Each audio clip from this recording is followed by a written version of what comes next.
na coverage drive ug information drive dito sa village. Kaya actually ang kana sa mga village dili na maglisod og gawas ang mga katabang ana yaya. So among ginabuhat po diri sa kuan nami ginabuhat usually weekend ana Saturday or Sunday kay dili pag kuan man gud ting trabaho pod wala pod ilang mga employer. So sila na mabilin. The same ba ang aksyon kung ang naay mga employer sa kaning mga domestic nato nga mga trabahante nga dili pud sila makabayad sa contribution Yes, sa ilang mga.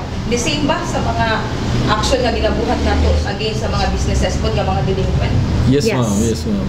Yes, it's the same. In fact, ito sa other branches, mag-refer gihapon sila sa legal kung walay compliance sa branch.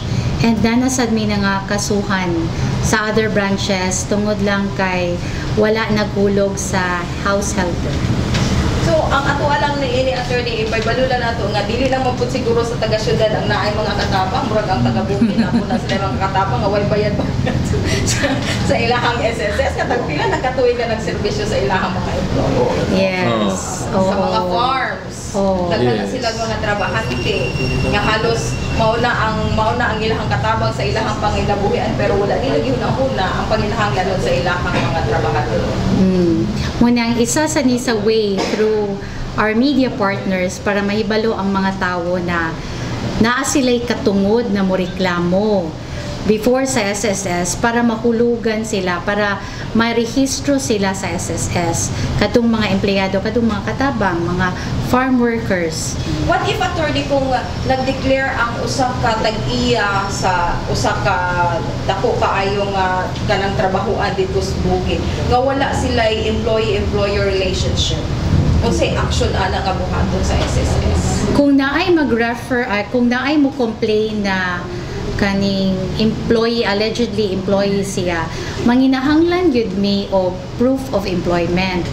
Kung if possible na i-payslip no, certification, ID, or logbook, anything na makaprove na empleyado siya. Tungod kay dili manggod basta-basta magpasaka mi og kaso kay ang violation manggod sa SS law, it's a criminal case na among ipasaka. So kinanglan amo na siyang isaka dadto sa prosecutor's office. Dili kami man ang mo-evaluate, kundi ang mga prosecutor mo-evaluate kung angay ba gyud ni siya ipasaka or i-dismiss nila. Kung mag-forward lang manggod dadto og mga cases na walay proof of employment, posible gyud na ma-dismiss ra diretso outright ang kaso. So kadung mga empleyado, allegedly employees na walay proof of employment, among gina-encourage na mo file una before the labor. Oo. Kay magamit gyapon to nato na dokumento ang desisyon sa labor kung wala na gyud sila lain makita. Pwede gihapon na as proof, affidavit or joint affidavit sa ilang mga kauban na mo testify na mo include sa ilang affidavit na parihami empleyado ani nakakita ko na kana siya nagsugod og trabaho aning tuiga paingon aning tuiga mo ni ang mga trabaho kay in the event na i-support man to nato sa complaint, in the event na musaka gyud ang kaso, pwede to sila himuong testigo.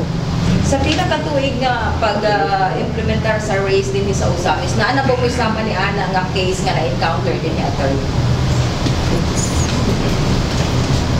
So far. So far wala pa kay we are also proud to say na after every visit namo sa mga employers or business establishment, ka-comply gid sila. Murag butang tag 1 out of 70 or 80 o mga 5 out of 90 lang siguro ana. Very minimal ang non-compliant. So far sa Usamis branch. Confirmation na lang gikan ni mo attorney para headline ugma. Naana ba'y napasakahan og kaso nga delinquent employer din sa Usamis? Sa among area like panaon to. Ngayon tag dili lang sa race. Ay, dili lang sa race. From na to. Tanang mga may naabay delinquente nga employer din sa Dakbayan sa Usamis and the whole area din sa Misamis Occidental nga wa gyud mitubag sa ilahang mga obligasyon dinha sa SSS nga na-file na og kaso for headline tomorrow. Headline tomorrow. Pero dili this year mo. Dugay-dugay na pud siya mo. Dugay-dugay na din. Dito na pud tataman sa prosecutor's office. So filing. Pag-filing na. So nasitol po siya. Settle na po dahil.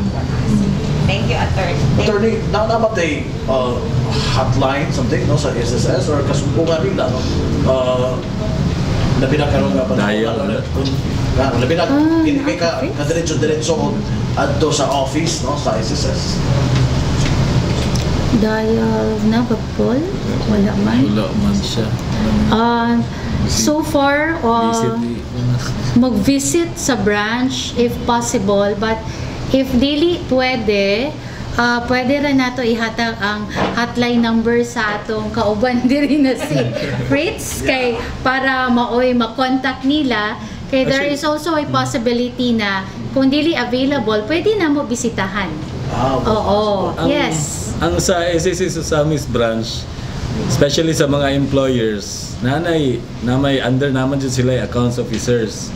So, number dito ang mga accounts officers na email kay tagaan man namo sila og letter of introduction pag visit. So, makita nila dito. At the same time, nami FB page sa Susamis. Pwede sila mo comment dito mo nata FB page. Question anak. But that is a good idea na there should be a hotline number. Okay. So pwede na namo ma-suggest na kung pwede na ay hotline 911 na pag na-ay complaint diretso lang dayon dato. Oo. Confidential lang dating ba? Oo. Pwede.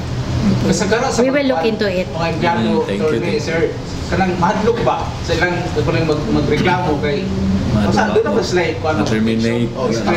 Palita magreklamo sa inyo, Ang sa branch ka na mga mag-complain ng mga empleyado, gikuha na mo as confidential.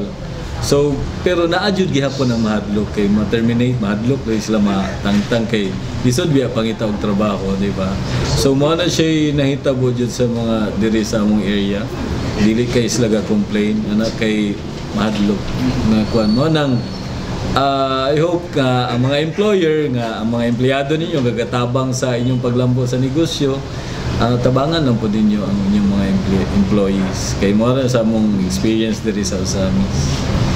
Okay, sir. Kailan bang self-employed na bayad siya ng SS? Pila ka tuig minimum mabayad siya kuha nga hindi na siya kabayad, mabayad. Wala na siya bayan. Dili.